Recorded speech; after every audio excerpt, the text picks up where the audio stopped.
Magkano ba ang Dubai crude so far po sa pinakahuling balita sa merkado? Magkano ho per barrel?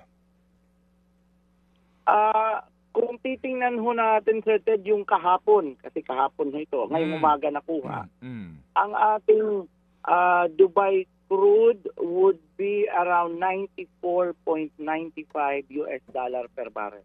Meaning, na-break na yung threshold na 80.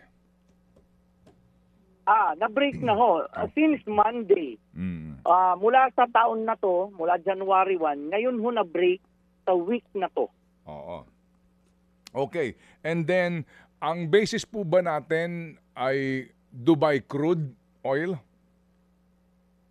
O Singapore Minoplatz?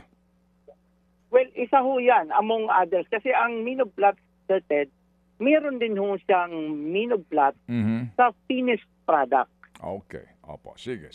So, the fact po na ito ay halos 100 na po, di po ba? Ang ating gasolina ho kasi may refining cost na differential, mas mataas ho. Ang kahapon, ang gasoline is at $106.30 per barrel.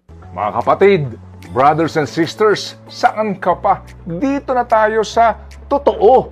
Dito na tayo sa True FM. Mga kapatid, mag-subscribe and follow po kayo sa social media accounts ng True Network PH. Yan po kami, hanapin nyo lang True Network PH, Facebook, Instagram, YouTube, TikTok, and podcast.